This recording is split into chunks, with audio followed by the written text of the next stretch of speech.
des informations au niveau de toute la population. En particulier, on va s'intéresser à la moyenne, hein, au nombre moyen d'enfants dans les familles des étudiants qui ont été sondés et chercher à généraliser cette moyenne au niveau de toute la population étudiante sénégalaise étudiée.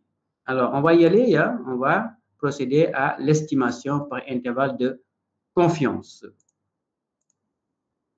En cliquant sur le menu Analyse, hein, Analyse. Désolé, hein, vous n'avez pas le cahier de labo à gauche, mais vous devez l'avoir ouvert.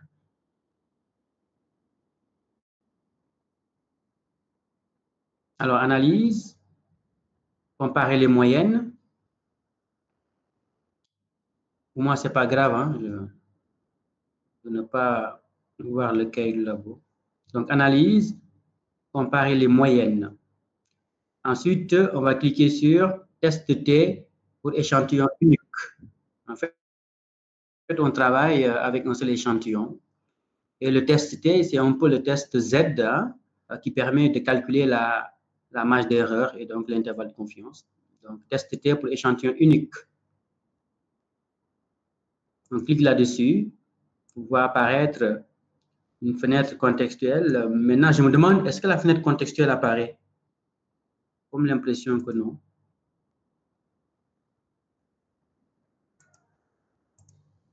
Non, elle n'apparaît pas. Oui, effectivement, c'est ce que je craignais, hein, avec le...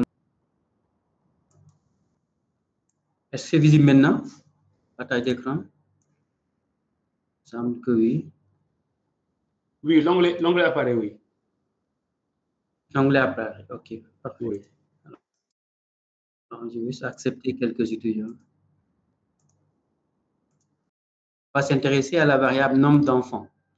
Alors, à gauche, si vous avez la liste des étiquettes de variables et non des noms de variables, vous avez ça à mettre clic droit et afficher les noms des variables. Là, on s'intéresse au nombre d'enfants. Donc, NB, E, N, F. Donc, on place cette variable sous variable attestée.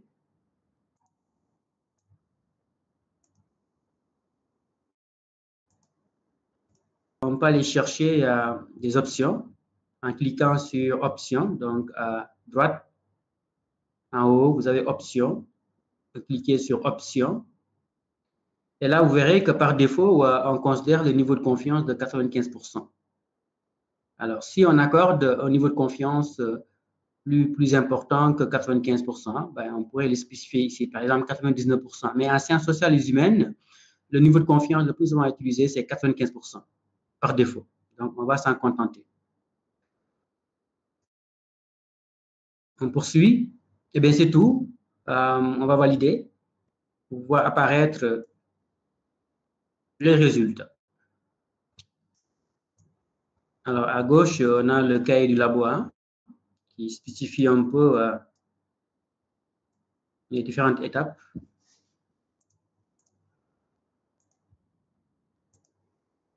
Alors, on va y aller à l'analyse des résultats. Alors, vous avez deux sorties d'intérêt. Une première sortie qui récapitule un peu les statistiques descriptives en lien avec l'échantillon. Par exemple, ici, on a 100 cas qui ont complété, qui ont répondu. Et pour ces 100 cas, la moyenne est de 7,36. Alors, on l'avait déjà vu, hein, le nombre moyen d'enfants dans les familles des étudiants sondés, des 100 étudiants sondés, est précisément de 7,36 enfants. L'écart type est de 3,999. Là également, on avait fini de l'interpréter. Ce qui est un peu nouveau par rapport à ce tableau, c'est ce que ça s'appelle ici moyenne erreur standard. En fait, c'est l'erreur type. En particulier, nous sommes tombés sur un échantillon qui nous a donné une moyenne de 7,36 en termes de nombre d'enfants. Ça, c'est la moyenne qui a été observée dans l'échantillon. Posons-nous la question, si on devait répéter l'expérience de sélection de l'échantillon 100 fois, de telle sorte que chaque échantillon donne une moyenne, eh bien, comment se présenteraient les moyennes de tous ces échantillons par rapport à la moyenne qui a été observée, ce qu'on appelle erreur type, ou ici moyenne, erreur standard. En fait, c'est l'écart type de toutes les moyennes possibles si on devait répéter l'expérience de sélection de l'échantillon 100 fois. Précisément, Au niveau de toute la population étudiante sondée, le nombre moyen d'enfants dans les familles est de 7,36, plus ou moins 0,4. Je peux interpréter autrement. Si on devait prendre une famille d'un étudiant au hasard, au niveau de toute la population étudiée, il y a 108% de chances que cette famille ait comme nombre d'enfants 7,36, plus ou moins l'erreur type, autrement dit plus ou moins 0,40. En d'autres termes encore, nous sommes sûrs à 108% que le nombre moyen d'enfants au niveau de la population étudiante étudiée se situe à 7,36, plus ou moins 0,40. Voilà comment interpréter moyenne standard erreur, autrement dit erreur vidéo. Si vous prenez le score Z 1,96, hein, on l'a vu, 1,96, multiplié par l'erreur type 0,40, vous obtenez ce qu'on appelle la marge d'erreur. En fait, la marge d'erreur n'est rien d'autre que l'erreur type multipliée par 1,96 pour un niveau de confiance de 95%. Connaissant la marge d'erreur, plus ou moins la moyenne, on a l'intervalle de confiance. Et l'intervalle de confiance, on l'a ici, dans le deuxième tableau. Donc, on a la borne inférieure et la borne supérieure.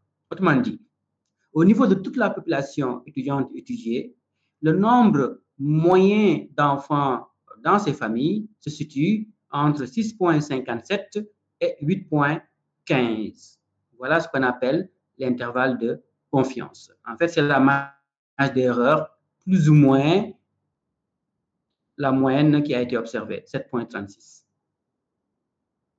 Alors, dans le cas du labo, j'ai un peu expliqué comment retrouver exactement cet intervalle de confiance. Ce qui est surtout important, c'est de savoir interpréter ces valeurs. Et ici, vous avez une façon d'interpréter l'intervalle de confiance. Donc, à 95%, on est sûr que le nombre moyen d'enfants dans les familles des étudiants, dans toutes les familles des étudiants concernés par l'étude, se situe entre 6,57 et 8,15.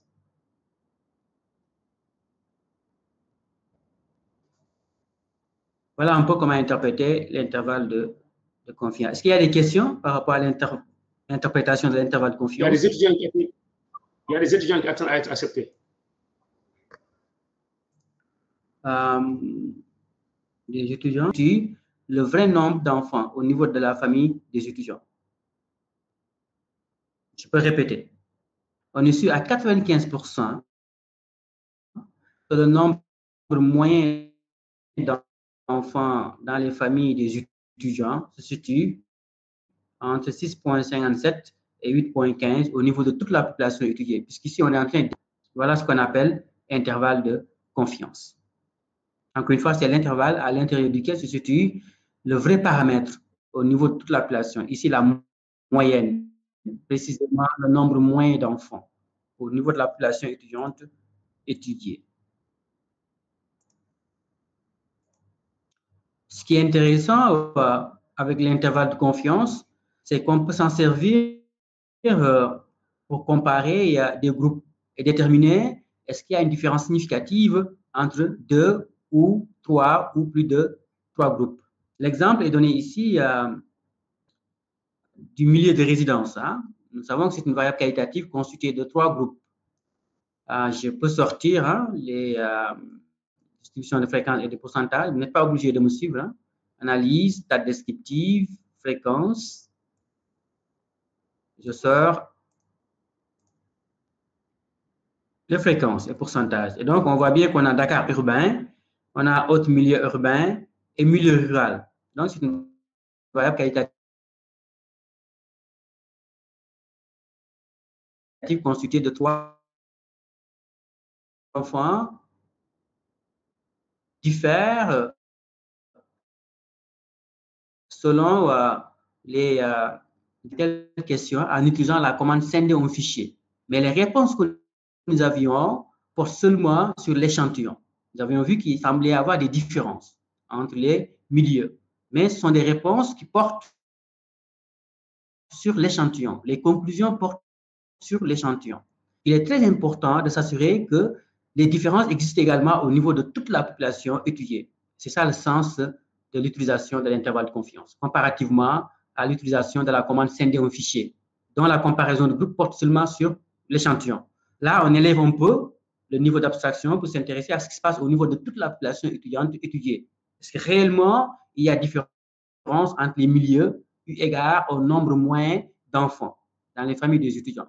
Donc, on est à une inférence statistique. Et donc, ce qui est intéressant, c'est qu'on peut sortir ce qu'on appelle les barres d'erreur, les comparer et décider s'il y a des différences significatives ou pas entre les différents milieux. Étant entendu qu'il est plausible que le nombre d'enfants soit plus important chez les étudiants qui proviennent de Dakar. C'est les étudiants qui proviennent du milieu rural, comparativement aux étudiants qui proviennent de Dakar. Autrement dit, le taux de natalité sera probablement plus élevé en milieu rural qu'en milieu urbain dakarois. Mais est-ce que c'est statistiquement significatif au niveau de toute la population étudiée? Donc, on va essayer de répondre à cette question en utilisant ce qu'on appelle les barres d'erreur. Alors, on va y aller. On va cliquer sur le menu graphique. L'enjeu étant de comparer les intervalles de confiance, ou si vous voulez les barres d'erreur, en cliquant sur le menu graphique. Donc, on clique sur le menu graphique. Ensuite, boîte de dialogue ancienne version. Menu graphique. Boîte de dialogue ancienne version. Ensuite, barre d'erreur. Barre d'erreur. En fait, c'est les barres des intervalles de confiance. Ici, dans le langage des SPSS, c'est barre d'erreur. C'est les intervalles de confiance. Donc, barre d'erreur, on clique dessus. Vous avez une fenêtre contextuelle qui apparaît. On va garder les choses simples, donc laisser à groupe d'observation, puisqu'on compare des groupes.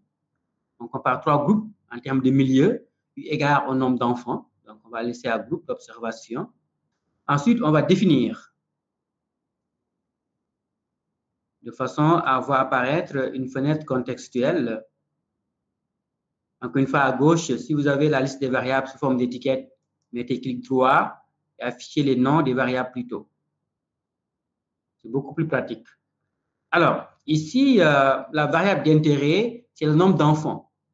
Donc, sous variable, on va mettre nombre d'enfants. Donc, NBEN, F, nombre d'enfants.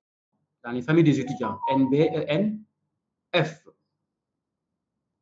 Ensuite, on va comparer les milieux des résidences. Et donc, on prend milieu et on place ça sous axe des catégories. Donc, on va comparer les catégories de milieux eu égard au nombre d'enfants. Autrement dit, on va vérifier est-ce que le nombre d'enfants diffère selon les milieux.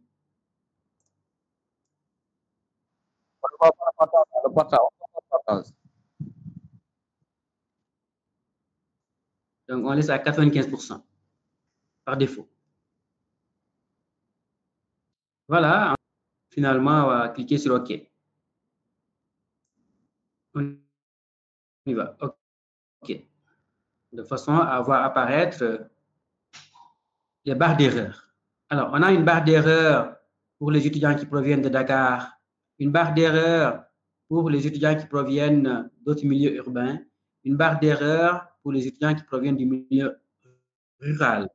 Étant entendu que ces barres d'erreur, ce sont un peu les intervalles de confiance.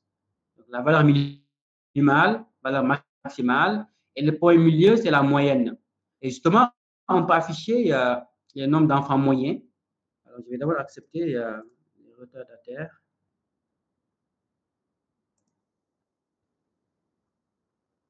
Donc, on va y aller, on va afficher les moyennes par groupe. Très simple, on va cliquer 2 fois. Donc, on va cliquer 2 fois sur le graphique de façon à voir apparaître une fenêtre contextuelle. Et sur la fenêtre contextuelle, vous avez une icône. En fait, c'est la deuxième icône qui s'appelle afficher les liblés de données. Donc, on va afficher les liblés des moyennes finalement. Donc, si vous cliquez sur afficher les liblés de données, vous avez une seconde fenêtre contextuelle qui apparaît. On va la fermer, cette fenêtre contextuelle. Fermer la deuxième fenêtre contextuelle de façon à voir s'appliquer les moyennes. Donc, en moyenne, le nombre d'enfants chez les Dakarois, c'est de 6 enfants, en tout cas, c'est les étudiants. 7 enfants au milieu urbain, 8 enfants chez les ruraux. Donc, clairement, il semble que le nombre d'enfants soit plus élevé lorsqu'on provient du milieu rural. Mais la question qu'on se pose est à l'effet de savoir, est-ce que la différence est statistiquement significative au niveau de toute la population étudiée? Là, on dépasse le cadre restreint de l'échantillon pour chercher à savoir ce qui se passe au niveau de toute la population étudiée. Et donc, on est en inférence statistique. Et pour qu'il y ait une différence significative, il faut que les barres d'erreur soient disjointes. Autrement dit, les barres d'erreur ne doivent pas se toucher. Et si on compare, par exemple, Dakar urbain et autres milieux urbains, eh bien, clairement, les deux barres d'erreur se touchent. Ça veut dire les deux barres d'erreur ne sont pas disjointes. En particulier, la borne inférieure de autres milieux urbains est incluse dans l'intervalle de confiance de Dakar urbain. De même, si on compare Dakar urbain et milieu rural, on voit que les deux barres d'erreur se chevauchent. Autrement dit, elles ne se démarquent pas, puisque la borne inférieure de la barre milieu rural est comprise dans l'intervalle de confiance de Dakar urbain. Et donc ici, il ne semble pas y avoir de différence significative entre les milieux, eu égard au nombre moyen d'enfants. C'est assez étonnant, c'est assez étonnant. On devrait s'attendre à ce qu'il y ait des différences significatives entre les différents milieux. En particulier, personnellement, je m'attendais à ce qu'il y ait une différence significative entre le nombre d'enfants dans les familles des étudiants ruraux et le nombre d'enfants dans les familles des étudiants dakarois. Je m'attendais à avoir une différence significative, mais non, ici on dit que la différence n'est pas significative. Il y a peut-être une ou des raisons qui font qu'effectivement, ici, on n'aperçoit pas de différences significatives entre les ruraux et les Dakarois. C'est comme si le taux de natalité était similaire finalement, que l'on provienne du milieu rural ou de Dakar. Évidemment, il faut tenir compte de la population étudiée ici. Donc ici, on s'intéresse à des étudiants. Donc, c'est des étudiants du département de sociologie. Si on devait s'intéresser aux populations, à la population de façon générale, il me semble qu'il y aurait des différences significatives. Vous ne pensez pas? Il me semble qu'il y aurait des différences significatives si on sortait du cadre de l'université et qu'on s'intéressait à la population lambda, à la population ordinaire. Et si on devait comparer le nombre d'enfants des villageois et des Dakarois, il me semble qu'il y aurait une différence significative. Mais ici, ces différences ne sont pas significatives. Moi, j'ai une explication. Mon explication, elle est très simple. En fait, les étudiants qui se présentent ici à l'université ont des casuistiques particulières, de mon point de vue. Donc, ce sont des étudiants qui appartiennent à des familles disposant d'un certain nombre de ressources, probablement des familles qui sont un peu plus instruites. Évidemment, on parle de généralité. De telle sorte qu'il est tout à fait plausible qu'il n'y ait pas trop de différences significatives entre les étudiants qui proviennent de Dakar et les étudiants qui proviennent des villageois, du point de vue du nombre d'enfants dans leur famille. Moi, j'explique l'absence de différence par la spécificité de la population étudiée ici, c'est-à-dire les étudiants. Les étudiants qui appartiennent à des casuistiques, qui ont des casuistiques un peu particulières. En tout cas, c'est mon explication à moi. Je ne sais pas si vous avez des explications, parce que, en principe, il doit y avoir des différences significatives entre les familles des villageois et les familles des Dakarois. Le taux de natalité est plus élevé en milieu rural, il me semble. Mais voilà, en tout cas, moi, comment je peux me l'expliquer? C'est lié, encore une fois, à la casuistique de la population étudiée. Et donc, pour déterminer s'il y a une différence significative ou des différences significatives entre des groupes eu égard à une moyenne, eh bien, on s'assure que les barres sont disjointes, autrement dit, ne se touchent pas. Visiblement, ici, ce n'est pas le cas. les barres d'erreur se touchent et par conséquent, il n'y a pas de différence statistiquement significative entre les milieux eu égard au nombre moyen d'enfants dans les familles des étudiants. Attention, la conclusion s'applique à l'ensemble de la population étudiante étudiée et non à l'ensemble de la population sénégalaise. J'espère qu'on se comprend. Oui, on dépasse le cadre restreint de l'échantillon, mais la conclusion s'applique à la population étudiée. Et ici, la population étudiée, ce sont les étudiants.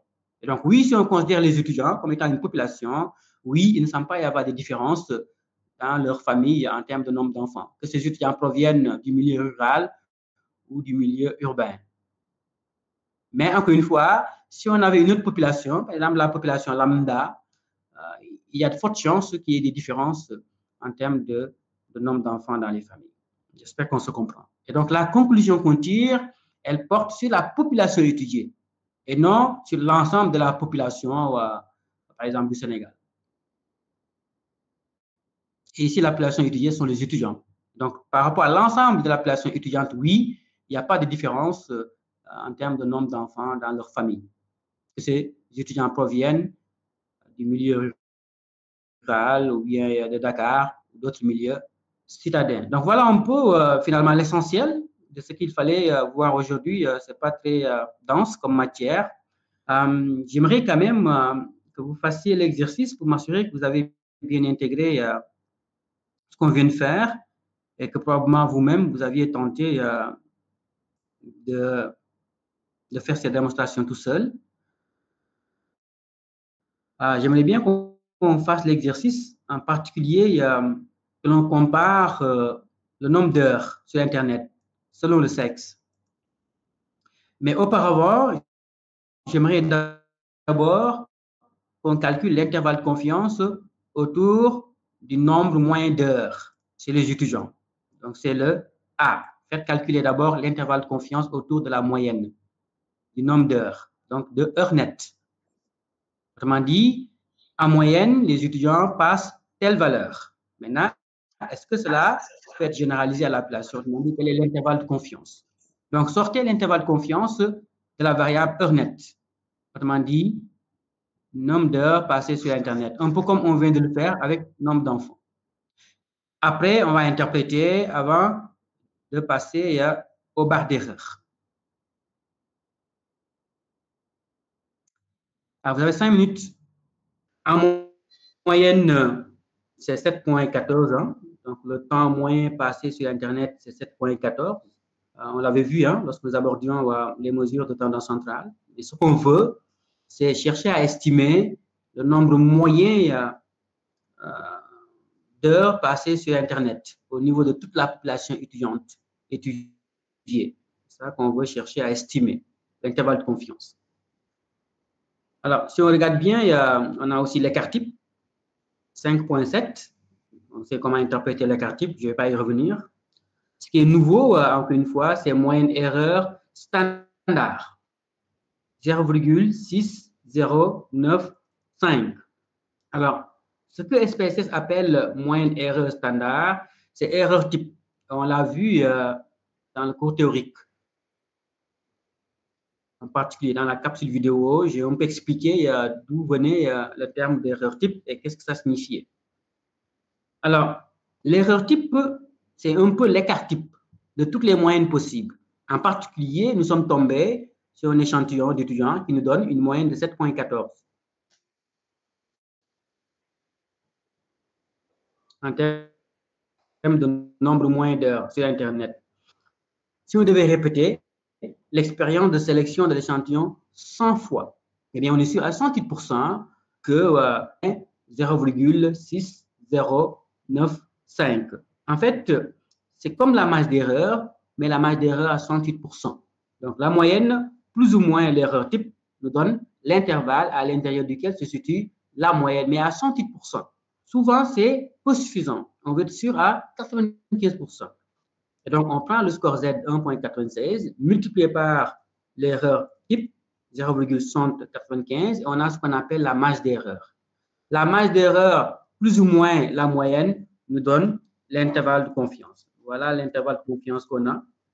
Donc, on est sûr à 95% que le nombre moyen d'heures passées sur Internet au niveau de toute la population étudiante étudiée se situe entre 5,92,8 et 8,35,1. Voilà comment interpréter l'intervalle de confiance. Donc, la clé est la suivante. On est sûr à 95%. Voilà. On est sûr à 95% que le nombre moyen d'heures sur Internet se situe entre 5,928 et 8,35,1. Voilà comment interpréter l'intervalle de confiance.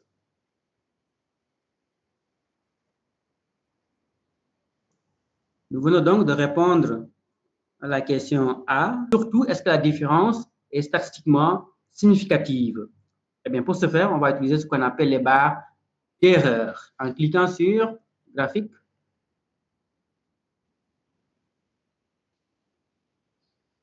boîte de dialogue ancienne version,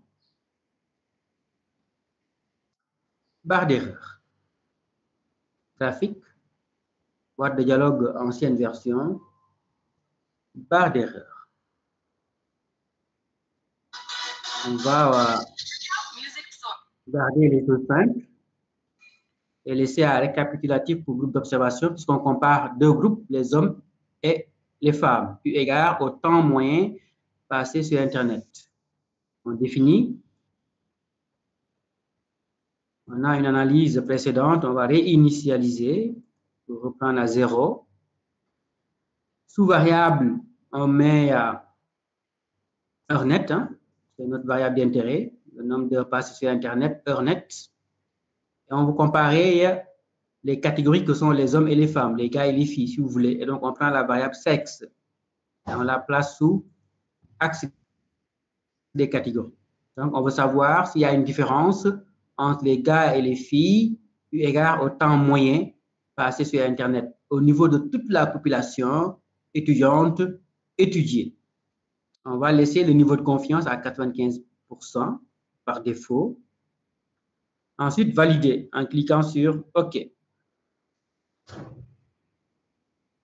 De façon à voir apparaître le diagramme des barres d'erreur. Alors, on peut afficher les moyennes, hein, des gars et des filles, hein, sur les barres d'erreur, autrement dit sur les intervalles de confiance. En cliquant deux fois du côté gauche, donc on se place sur le graphique, on clique deux fois du côté gauche et on voit apparaître une fenêtre contextuelle. Sur la fenêtre contextuelle, vous avez trois icônes ici. Première icône, deuxième icône, troisième icône. Donc, deuxième icône. Autrement dit, afficher les liblets de données. Placé au niveau de la deuxième icône, autrement dit, afficher les liblets de données, justement pour afficher les moyennes, c'est ça qu'on veut. Donc, on va cliquer sur afficher les librets de données. On clique là-dessus. On a une fenêtre contextuelle qui apparaît. On va la fermer. On voit que ça s'applique. Eh bien, on va fermer la deuxième fenêtre contextuelle pour retrouver les moyennes. Donc, la moyenne des filles et la moyenne des gars. Donc, clairement, en moyenne, les filles passent sur Internet 8,8 heures par jour, comparativement aux gars qui passent 5,1 heures par jour sur le net. Mais la question à laquelle on veut répondre, c'est est-ce que la différence est significative, statistiquement parlant, entre les femmes et les hommes? Pourquoi? Parce que le hasard de l'échantillonnage peut faire de telle sorte qu'on tombe sur cet échantillon, qui nous révèle l'existence d'une différence alors qu'il n'y a pas de différence au niveau de la population. Donc, il faut nous assurer que la différence existe au niveau de toute la population étudiée. Et pour ce faire, il faut que les barres soient disjointes. Alors, ça, vous avez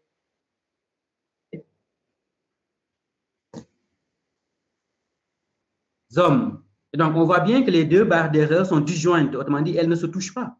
Hein? Regardez bien ici. La borne supérieure des hommes ne touche pas la borne inférieure des femmes. Et donc, les deux barres d'erreur sont disjointes. Eh bien, c'est le signe qu'il y a différence significative entre les femmes et les hommes. population étudiante, hein, étudiante étudiée, pas toute la population sénégalaise, toute la population étudiante étudiée. Il y a une différence significative. Effectivement, les filles passent plus de temps sur Internet que les gars, et c'est significatif au niveau de toute la population étudiante étudiée.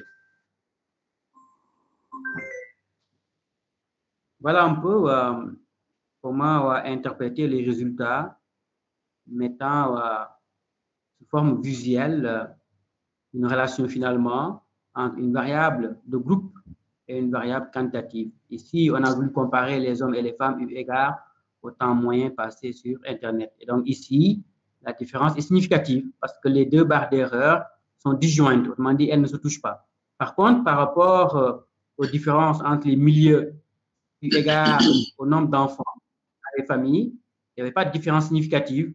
Simplement, les barres d'erreur se touchaient, se chevauchaient. Voilà.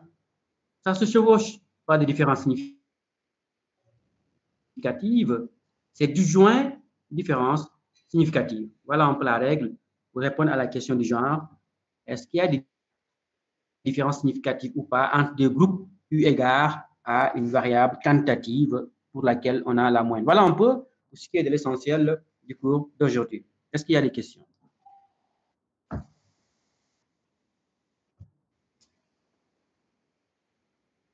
Alors, l'exercice D, c'est à faire. Hein? Vous devez le faire à la maison. Voilà. Allô, professeur. Oui. C'est par rapport à la significativité. La différence significative, autant pour moi. La différence significative.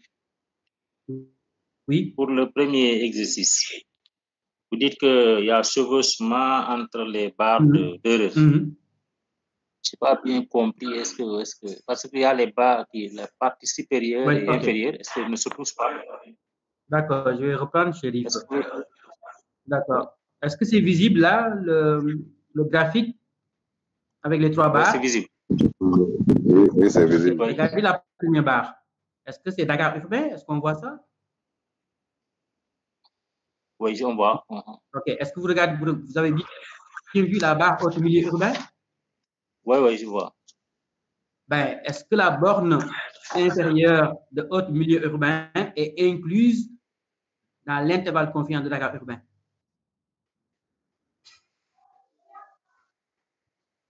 Et je vous pose la question, il faut répondre. Est-ce que la borne inférieure de haute milieu urbain est incluse dans l'intervalle Dakar urbain? Oui. Ben, ça se chevauche. Comparons maintenant Dakar urbain et milieu rural. Est-ce que la borne inférieure de milieu rural est incluse dans l'intervalle de Dakar urbain? Oui. Ça se chevauche et ça signifie qu'il n'y a pas de différence significative. Si on revient au dernier exemple, par rapport aux différences entre gars et filles, eu égard au temps moins passé sur Internet. La première barre, c'est celle des femmes. La deuxième barre, celle des hommes. Est-ce que la borne supérieure des hommes est incluse dans la borne inférieure des femmes? Ou est incluse dans l'interconfiance des femmes? Non. Et voilà ce qu'on appelle disjoint. Donc, les deux barres ne se touchent pas, elles sont disjointes. Ça signifie que la différence est significative. Merci. C'est bon? Oui, c'est bon. Parfait. Je peux revenir au TP1. Il me semble qu'il y a une question qui porte sur la leçon d'aujourd'hui.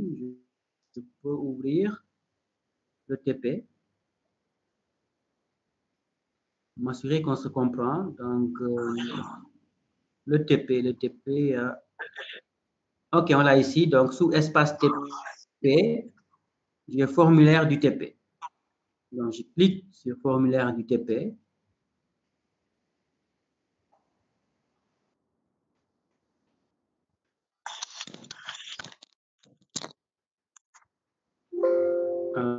J'ouvre le formulaire du TP. Évidemment, il faut ouvrir aussi la base de données. Ensuite, vous avez la question 2, c'est déjà fait. 3. Donc, analyse inférentielle, intervalle de confiance. Eh bien, vous êtes maintenant outillé pour répondre à la troisième section du TP. Donc, à propos de la variable quantitative indice pauvre, hein, c'est l'indice de pauvreté, faites calculer l'intervalle de confiance autour de la moyenne avec un intervalle de confiance de 95%. C'est ce qu'on vient de faire. Calculez vous-même à la main l'erreur type et l'intervalle de confiance à 95% de façon à retrouver les valeurs obtenues avec SPSS. Alors là aussi, je peux retourner en arrière.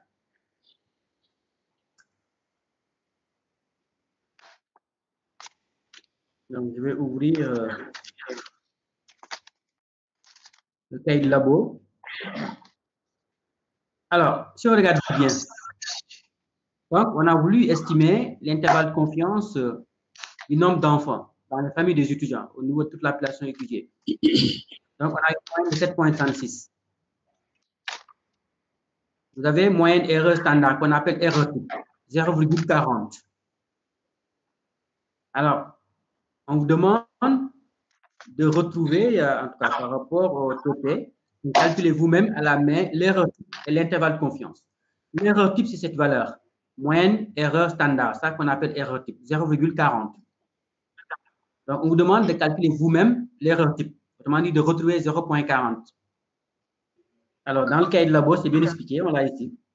Comment retrouver 0,40? Donc, vous prenez l'écart type, 3,999, et vous divisez par la racine carrée de la taille de l'échantillon 100. Donc, la taille de l'échantillon, c'est ça, N.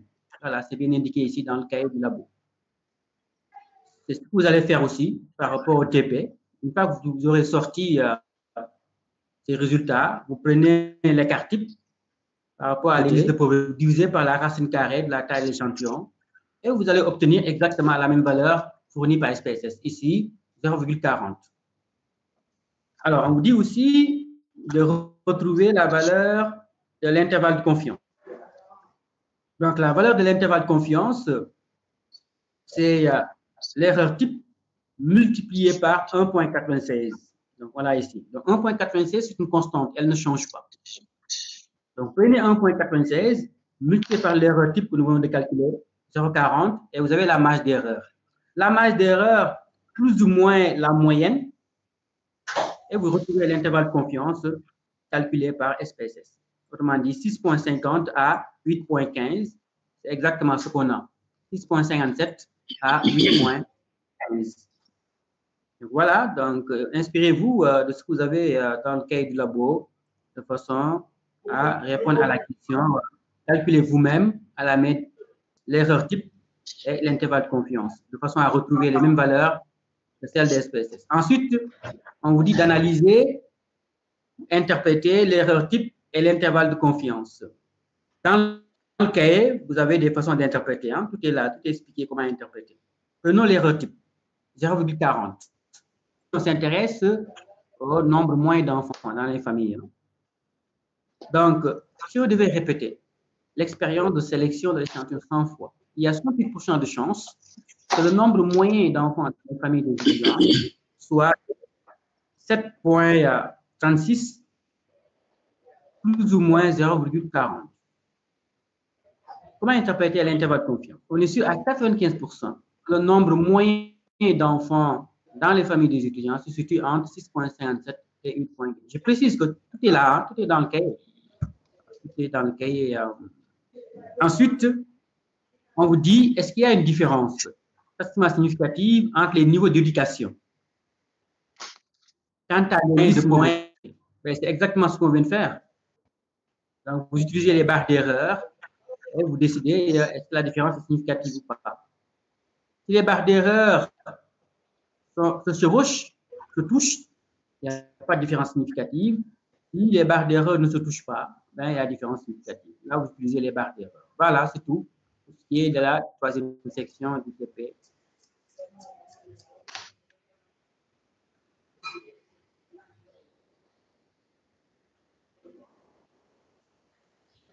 Alors, il reste une dernière leçon donc, qui est prévue la semaine prochaine. Après, ce sera finalement la remise du TP, donc qui est prévue dans 2 semaines finalement, qui est censé remettre le TP la semaine prochaine, mais on a manqué une semaine en raison d'une activité scientifique que je devais organiser. Voilà, donc vous avez 2 semaines finalement pour rendre le TP. J'espère que vous avancez et que vous ne perdez pas beaucoup de temps à attendre d'avoir fini le cours, tout le cours. Il faut prendre de l'avance. Hein. Par exemple, dès maintenant, vous pouvez commencer à répondre à la question 3. Vous êtes outillé pour le faire. Et ne pas attendre à la fin. Hein. Oui, est-ce qu'il y a une question? Je ne comprends pas. Est-ce qu'il y a une question? Non? OK. Ben, ça va être tout pour ce qui est la séance d'aujourd'hui. De fermeture? Oui, parce qu'il y a des étudiants qui souhaitaient être accommodés. Alors, je les ai accommodés. Donc, je vais ouvrir le Q5 jusqu'à la semaine prochaine. Ah, ok, merci. Pour le Q6, ben, je vais aussi l'ouvrir et activer les capsules de la leçon 6. Je le ferai, oui. Pour le quiz 5, oui. Apparemment, les questions, c'est juste que c'est 17 questions. Bien. Oui. Oui, c'est 17, c'est correct. 17 questions ou bien 20? Ben, je ne sais pas. Si c'est 17, c'est 17. 17. Non, c'est 17 questions. C'est 17, hein? Il y a une séance où, il y a une séance où, me semble-t-il, on avait dit que c'était une partie des questions qu'il fallait répondre. Mais est-ce qu'il faudrait répondre à des questions qui sont dans le... Ah, Boubacar, je n'entends pas bien. Ça s'entrecoupe.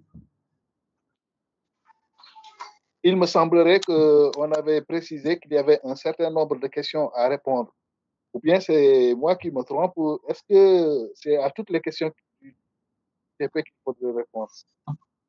Aux questions qui s'appliquent à la matière qui a été enseignée. Par exemple, pour la section 3, maintenant vous êtes outillé pour compléter cette question.